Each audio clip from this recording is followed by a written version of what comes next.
to English Pod. My name is Marco. And I'm Erica. And today with Erica, we have a very aggressive lesson for you today. That's true. We've got a revolutionary lesson. Yes, today at English Pod, we're protesting. So, Erica, why don't you tell us what a protest is? Well, when you protest something, you go into the streets and show your disagreement. Right. And you yell and you have signs and everyone's just protesting. And the news comes, and if it's not clear now, it'll be clear after the dialogue, I'm sure. Definitely, definitely. So why don't we start with our vocabulary preview? Vocabulary preview. We have two words in our vocabulary preview today. The first is bankrupt. Bankrupt. Bankrupt. Bankrupt. So if a company goes bankrupt, what happens? It means the company doesn't have any more money. So it can't pay salaries. It can't pay Can't anything. pay its bills, yeah. So basically, if it's bankrupt, it's probably going to close. Exactly. Okay, our second word today is bailout. Bailout. Bailout. Bailout. B-A-I-L, bailout. So a bailout is when the government gives money to a company that is about to go bankrupt. That's true. It's emergency money that will help save the company. Well, these two words are taken directly from our dialogue. And in today's dialogue, we're going to bring you live to a newscast. Right, so why don't we just listen to the dialogue?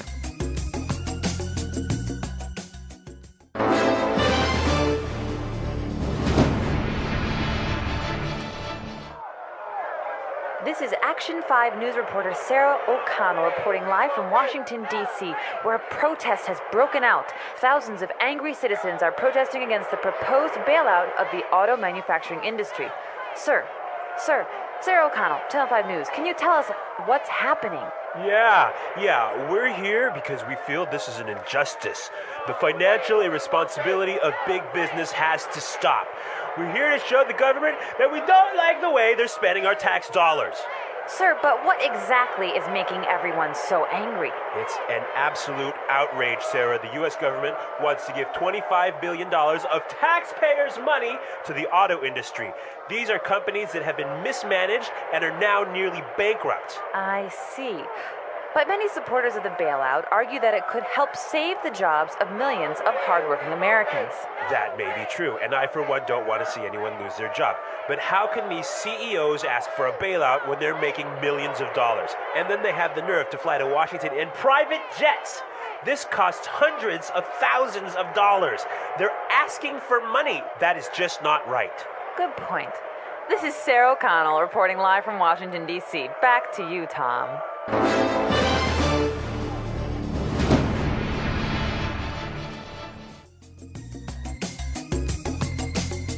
Wow, these people are really angry. I think they're furious.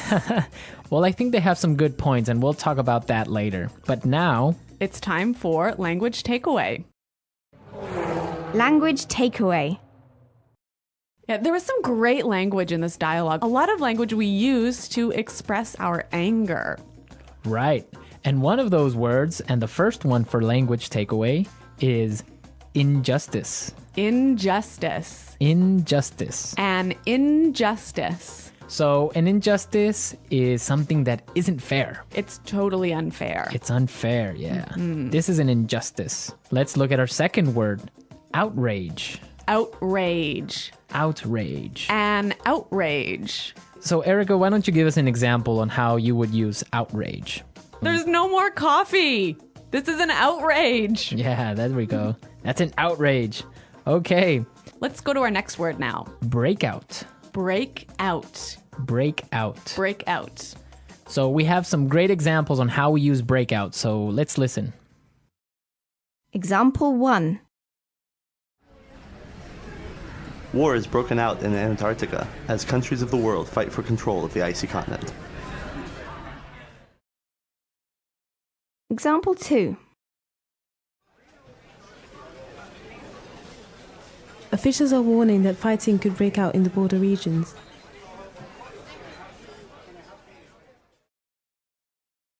Example 3. A forest fire broke out last night. Well, this is a wonderful phrasal verb that means... To begin suddenly. Okay, so I think that's pretty clear. Yep. Yeah. Break out. Let's go to our next word now. Mismanaged. Mismanaged. Mismanaged. So when something is mismanaged, it's Not managed properly. managed poorly. Poorly, right. Yeah. Our final word today is Have the nerve to. have the nerve to. Have the nerve to. I think this one also is a little bit difficult to understand. Yeah, but we have some great examples prepared for you, so let's listen to them. Example 1. I've been in love with you since the 3rd grade, but I didn't have the nerve to tell you. Example 2. I don't believe it. You have the nerve to ask me for money when you know I've just lost my job. Example 3. What? You have the nerve to bring your new girlfriend to visit my mother.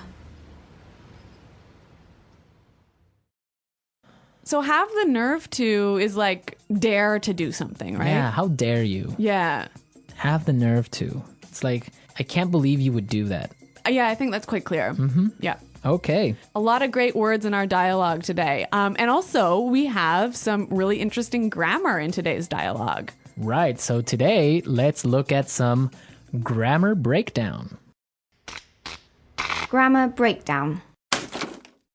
In this section, grammar breakdown, we show you a particular grammar structure and explain a little bit about how that structure affects meaning. So it's not really about getting the grammar perfectly right. It's about understanding the meaning. Right. And in today's lesson, we saw some really great examples on how we use the present perfect tense. Let's listen to an example from the dialogue. Where a protest has broken out. Where a protest has broken out. See the verb here, break out, like a protest has broken out, happened in the past, right? Right. And it's still going on now. Exactly. So present perfect is used when we're talking about an event that happened in the past and is continuing on now. Exactly. Or is continuing to affect now. Exactly. Okay, I think that's pretty clear. Yeah, but now if you want to indicate or if you want to demonstrate that the action has finished, the event is over, then you would say it like this. A protest broke out. A protest broke out. In this form, you see that the protest is over. It happened yesterday already. Right, and I think it's really emphasizing the fact that it is no longer affecting the present moment. Exactly. So remember the difference between present perfect and simple past. Now, if you want to know more about these tenses, present perfect and simple past, be sure to go to our website at englishpod.com. In the grammar section, you can find some more great examples and a really clear explanation on how these tenses are formed. But now we are ready to listen to our dialogue a second time.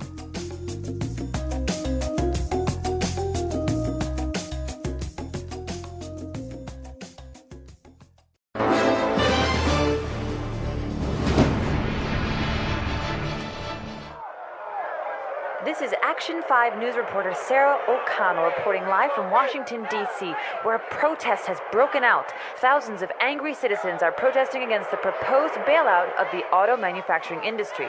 Sir, Sarah O'Connell, Channel 5 News, can you tell us what's happening? Yeah, we're here because we feel this is an injustice. The financial irresponsibility of big business has to stop. We're here to show the government that we don't like the way they're spending our tax dollars. Sir, but what exactly is making everyone so angry? It's an absolute outrage, Sarah. The U.S. government wants to give $25 billion of taxpayers' money to the auto industry. These are companies that have been mismanaged and are now nearly bankrupt. I see. But many supporters of the bailout argue that it could help save the jobs of millions of hardworking Americans. That may be true, and I, for one, don't want to see anyone lose their job. But how can these CEOs ask for a bailout when they're making millions of dollars? And then they have the nerve to fly to Washington in private jets. This costs hundreds of thousands of dollars. They're asking for money. That is just not right. Good point. This is Sarah O'Connell reporting live from Washington, D.C. Back to you, Tom.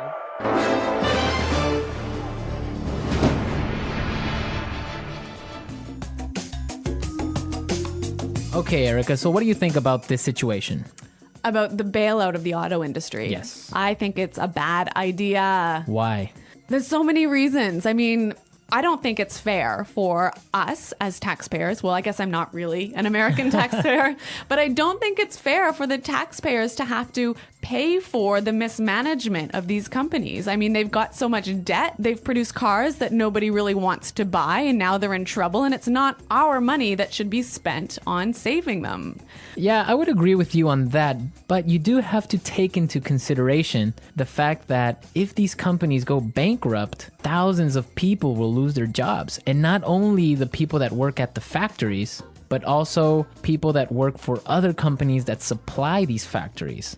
Yeah, I mean, I see what you're saying, Marco, but at the same time, we can't support an industry that isn't working properly. I mean, if one of these companies goes bankrupt, it's going to be terrible, but it will force the other two companies, perhaps, to manage themselves better, to streamline and become more efficient. I just think it will be better in the future. Well, it could be, but also maybe all three companies can go bankrupt. It would be sad because the American auto industry is a symbol of prosperity. Yeah. It's also the symbol of like the American culture in general. I guess that's true. So it would be a shame for it to go bankrupt because everyone owns a car in the United States, or most people, and it's just something that we can't lose. But it is an interesting topic, and we also want to know your opinions about this. Yeah, listeners, please come to our website at englishpod.com and tell us what you think about this bailout and about this lesson. On the website, we'll post a link to the news article where you can read a little bit more about this because this is actually going on now. That's true. Well, everyone, thanks for listening, and until next time, goodbye. Bye.